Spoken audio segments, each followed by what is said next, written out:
أعوذ بالله من الشيطان الرجيم. بسم الله الرحمن الرحيم. قد أفلح المؤمنون الذين هم في صلاتهم خاشعون والذين هم عن اللغو معرضون والذين هم للزكاة فاعلون والذين هم لفروجهم حافظون إلا على أزواجهم أو ما ملكت أيمانهم فإنهم غير ملومين. فمن ابتغى وراء ذلك فأولئك هم العادون والذين هم لأماناتهم وعهدهم راعون والذين هم على صلواتهم يحافظون. أولئك هم الوارثون الذين يرثون الفردوس هم فيها خالدون. ولقد خلقنا الإنسان من سلالة من طين ثم جعلناه نطفة في قرار مكين ثم خلقنا النطفة علقة فخلقنا العلقة مضغة فخلقنا المضغة عظاما فكسونا العظام لحما ثم أنشأناه خلقا آخر فتبارك الله أحسن الخالقين. ثم إنكم بعد ذلك لميتون ثم إنكم يوم القيامة تبعثون.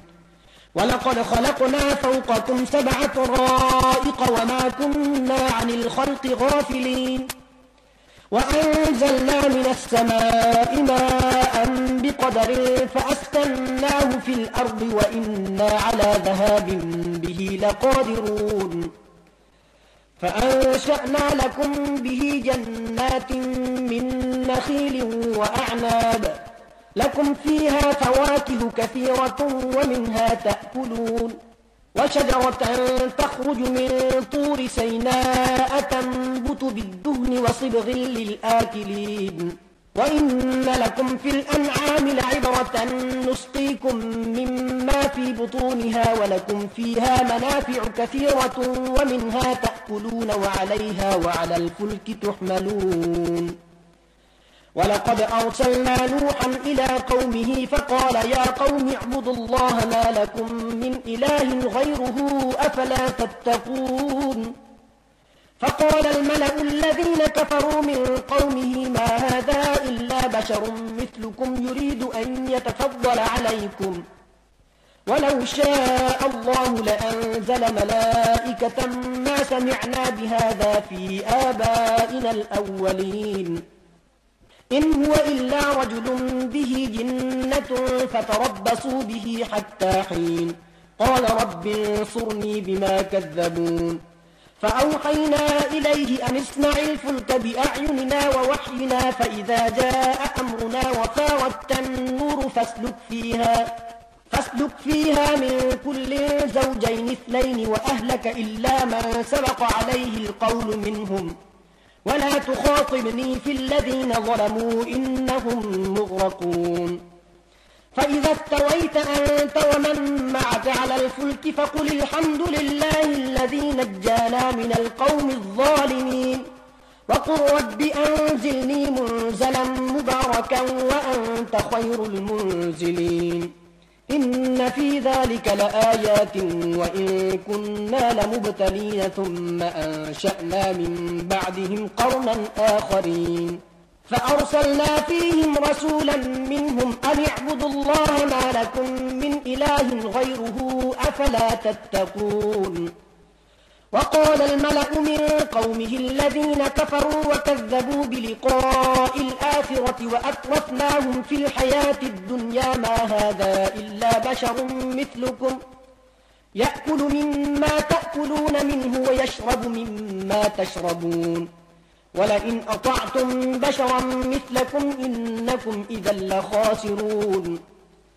أيعدكم أنكم إذا متم وكنتم ترابا وعظاما أنكم مخرجون هيهات هيهات لما توعدون. إن هي إلا حياتنا الدنيا نموت ونحيا وما نحن بمبعوثين إن هو إلا رجل افترى على الله كذبا وما نحن له بمؤمنين. قال رب انصرني بما كذبون. قال عما قليل ليصبحن نادمين فأخذتهم الصيحة بالحق فجعلناهم غثاء فبعدا للقوم الظالمين ثم أنشأنا من بعدهم قرونا آخرين ما تسبق من أمة أجلها وما يستأخرون ثم أرسلنا رسلنا تترى كلما جاء أمة رسولها كذبوه فأتبعنا بعضهم بعضا وجعلناهم أحاديث فبعدا لقوم لا يؤمنون ثم أرسلنا موسى وأخاه هارون بآياتنا وسلطان مبين إلى فرعون وملئه فاستكبروا وكانوا قوما عالين فقالوا أنؤمن لبشرين مثلنا وقومهما لنا عابدون فكذبوهما فكانوا من المهلكين ولقد آتينا موسى الكتاب لعلهم يهتدون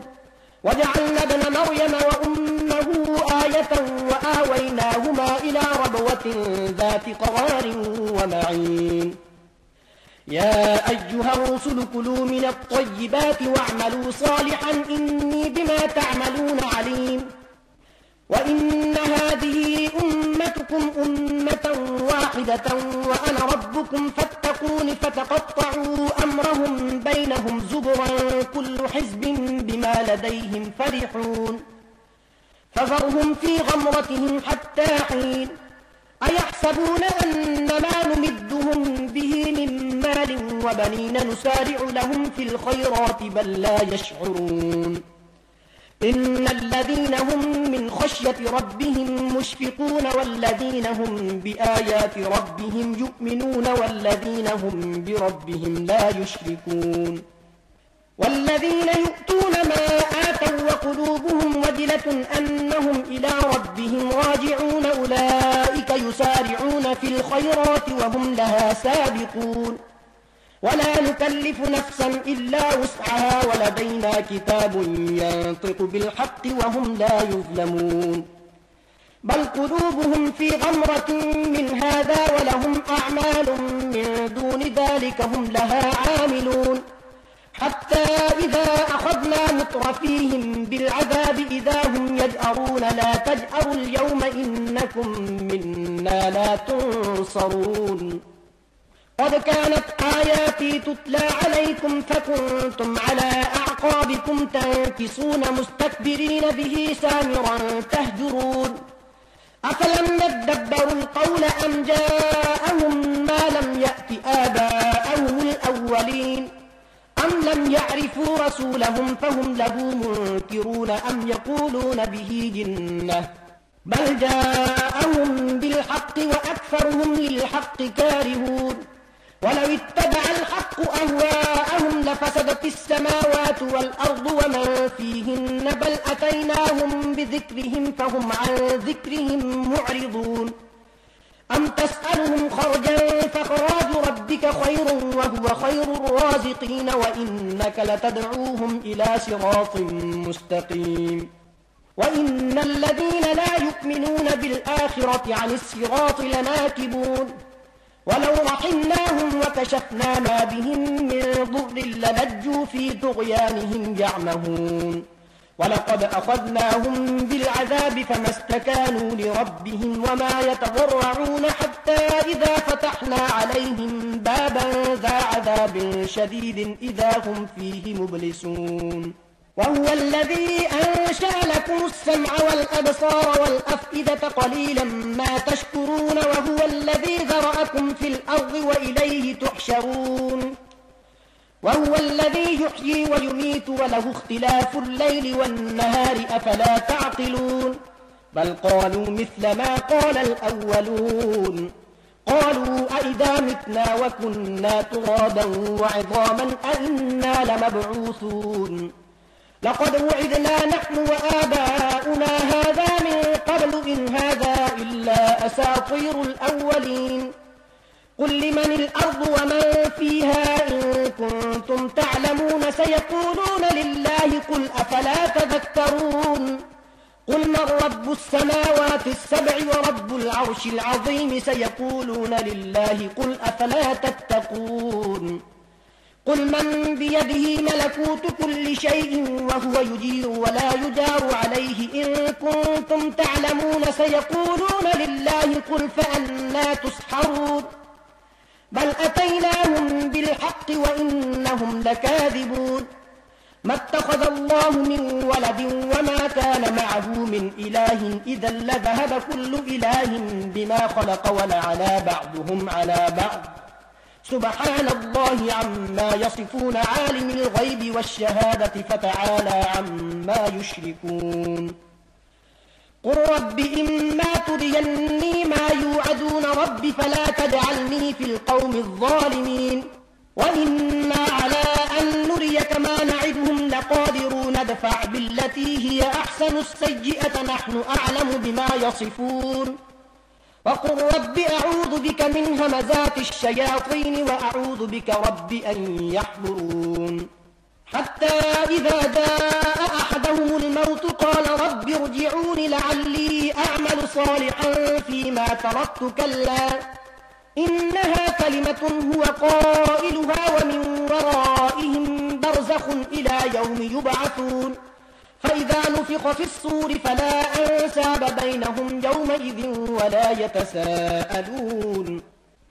فمن ثقلت موازينه فأولئك هم المفلحون ومن خفت موازينه فأولئك الذين خسروا أنفسهم في جهنم خالدون تلفح وجوههم النار وهم فيها كالحون ألم تكن آياتي تتلى عليكم فكنتم بها تكذبون قالوا ربنا غلبت علينا شقوتنا وكنا قوما ضالين ربنا أخرجنا منها فإن عدنا فإنا ظالمون قال اخسئوا فيها ولا تكلمون إنه كان فريق من عبادي يقولون ربنا آمنا فاغفر لنا وارحمنا وأنت خير الراحمين فاتخذتموهم سخريا حتى أنسوكم ذكري وكنتم منهم تضحكون إني جزيتهم اليوم بما صبروا أنهم هم الفائزون قال كم لبثتم في الأرض عدد سنين قالوا لبثنا يوما أو بعض يوم فاسأل العادين قال إن لبثتم إلا قليلا لو أنكم كنتم تعلمون أفحسبتم أنما خلقناكم عبثا وأنكم إلينا لا ترجعون فتعالى الله الملك الحق لا إله إلا هو رب العرش الكريم ومن يدع مع الله إلها آخر لا برهان له به فإنما حسابه عند ربه إنه لا يفلح الكافرون وقل رب اغفر وارحم وأنت خير الراحمين بسم الله الرحمن الرحيم سورة أنزلناها وفرضناها وأنزلنا فيها آيات بينات لعلكم تذكرون الزانية والزاني فاجلدوا كل واحد منهما 100 جلدة ولا تأخذكم بهما رأفة في دين الله إن كنتم تؤمنون بالله واليوم الآخر وليشهد عذابهما طائفة من المؤمنين الزاني لا ينكح إلا زانية أو مشركة والزانية لا ينكحها إلا زان أو مشرك وحرم ذلك على المؤمنين والذين يرمون المحصنات ثم لم يأتوا ب4 شهداء فاجلدوهم 80 جلدة ولا تقبلوا لهم شهادة أبدا وأولئك هم الفاسقون إلا الذين تابوا من بعد ذلك وأصلحوا فإن الله غفور رحيم والذين يرمون أزواجهم ولم يكن لهم شهداء إلا أنفسهم فشهادة أحدهم 4 شهادات بالله إنه لمن الصادقين والخامسة أن لعنة الله عليه إن كان من الكاذبين ويدرأ عنها العذاب أن تشهد 4 شهادات بالله إنه لمن الكاذبين والخامسة أن غضب الله عليها إن كان من الصادقين ولولا فضل الله عليكم ورحمته وأن الله تواب حكيم. إن الذين جاءوا بالإفك عصبة منكم لا تحسبوه شرا لكم بل هو خير لكم لكل امرئ منهم ما اكتسب من الإثم والذي تولى كبره منهم له عذاب عظيم. لولا إذ سمعتموه ظن المؤمنون والمؤمنات بأنفسهم خيرا وقالوا هذا إفك مبين. لولا جاءوا عليه بأربعة شهداء فإذ لم يأتوا بالشهداء فأولئك عند الله هم الكاذبون.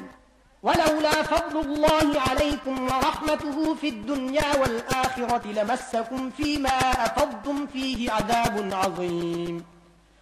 إذ تلقونه بألسنتكم وتقولون بأفواهكم ما ليس لكم به علم وتحسبونه هينا وهو عند الله عظيم.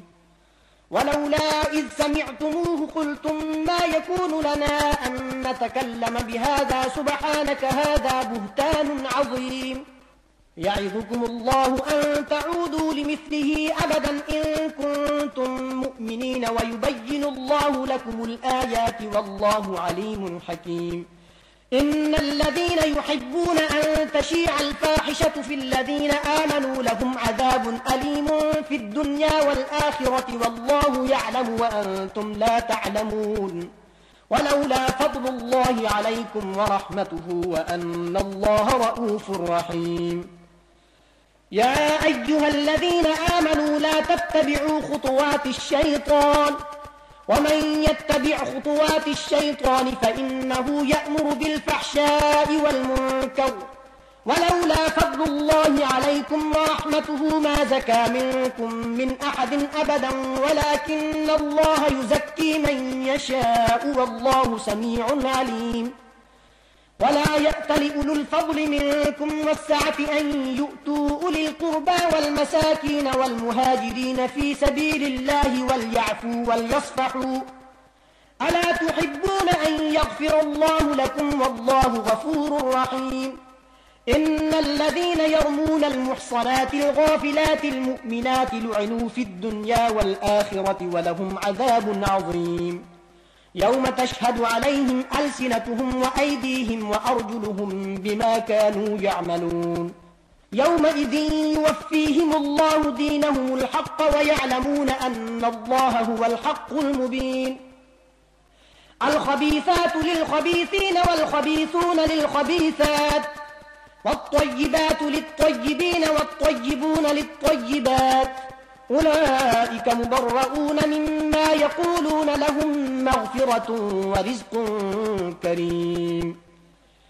يا أيها الذين آمنوا لا تدخلوا بيوتا غير بيوتكم حتى تستأنسوا وتسلموا على أهلها ذلكم خير لكم لعلكم تذكرون.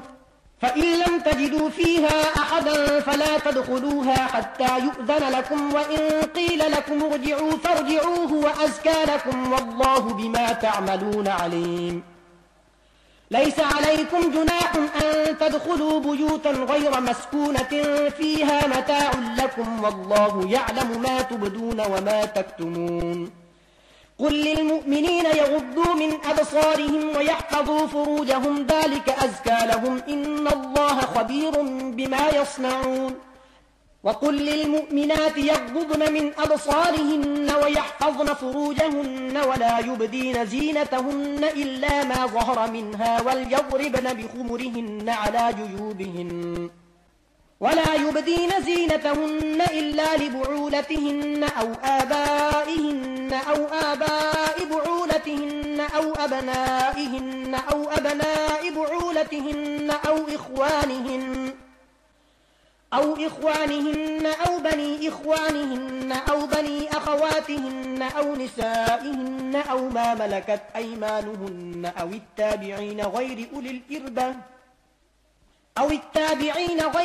الإربة من الرجال أو الطفل الذين لم يظهروا على عورات النساء ولا يضربن بأرجلهن ليعلم ما يخفين من زينتهن وتوبوا إلى الله جميعا أيها المؤمنون لعلكم تفلحون وأنكحوا الأيام منكم والصالحين من عبادكم وإمائكم إن يكونوا فقراء يغنهم الله من فضله والله واسع عليم وليستعفف الذين لا يجدون نكاحا حتى يغنيهم الله من فضله والذين يبتغون الكتاب مما ملكت أيمانكم فكاتبوهم إن علمتم فيهم خيرا وآتوهم مما لله الذي آتاكم ولا تكرهوا فتياتكم على البغاء إن أردنا تحصنا لتبتغوا عرض الحياة الدنيا ومن يكرههن فإن الله من بعد إكراههن غفور رحيم ولقد أنزلنا إليكم آيات مبينات ومثلا من الذين خلوا من قبلكم وموعظة للمتقين الله نور السماوات والأرض مثل نوره كمشكاة فيها مصباح المصباح في زجاجة الزجاجة كأنها كوكب دري يوقد من شجرة مباركة زيتونة لا شرقية ولا غربية يكاد زيتها يضيء ولو لم تمسسه نار نور على نور يهدي الله لنوره من يشاء ويضرب الله الأمثال للناس والله بكل شيء عليم في بيوت أذن الله أن ترفع ويذكر فيها اسمه يسبح له فيها بالغدو والآصال رجال لا تلهيهم تجارة ولا بيع عن ذكر الله وإقام الصلاة وإيتاء الزكاة يخافون يوما تتقلب فيه القلوب والأبصار ليجزيهم الله أحسن ما عملوا ويزيدهم من فضله والله يرزق من يشاء بغير حساب والذين كفروا أعمالهم كسراب بقيعة يحسبه الظمآن ماء حتى إذا جاءه لم يجده شيئا ووجد الله عنده فوفاه حسابه والله سريع الحساب أو كظلمات في بحر لجي يغشاه موج من فوقه سحاب ظلمات بعضها فوق بعض إذا أخرج يده لم يكد يراها ومن لم يجعل الله له نورا فما له من نور ألم تر أن الله يسبح له من في السماوات والأرض والطير صافات كل قد علم صلاته وتسبيحه والله عليم بما يفعلون ولله ملك السماوات والأرض وإلى الله المصير ألم تر أن الله يزجي سحابا ثم يؤلف بينه ثم يجعله ركاما فترى الودق يخرج من خلاله وينزل من السماء من جبال فيها من برد فيصيب به من يشاء ويصرفه عن من يشاء يكاد سنا برقه يذهب بالأبصار يقلب الله الليل والنهار إن في ذلك لعبرة لأولي الأبصار والله خلق كل دابة من ماء فمنهم من يمشي على بطنه ومنهم من يمشي على رجلين ومنهم من يمشي على أربع يخلق الله ما يشاء إن الله على كل شيء قدير لقد أنزلنا آيات مبينات والله يهدي من يشاء إلى صراط مستقيم ويقولون آمنا بالله وبالرسول وأطعنا ثم يتولى فريق منهم من بعد ذلك وما أولئك بالمؤمنين وإذا دعوا إلى الله ورسوله ليحكم بينهم إذا فريق منهم معرضون وإن يكن لهم الحق يأتوا إليه مذعنين أفي قلوبهم مرض أم ارتابوا أم يخافون أن يحيف الله عليهم ورسوله بل أولئك هم الظالمون إنما كان قول المؤمنين إذا دعوا إلى الله ورسوله ليحكم بينهم أن يقولوا سمعنا وأطعنا وأولئك هم المفلحون ومن يطع الله ورسوله ويخشى الله ويتقه فأولئك هم الفائزون وأقسموا بالله جهد أيمانهم لئن أمرتهم ليخرجن قل لا تقسموا طاعة معروفة إن الله خبير بما تعملون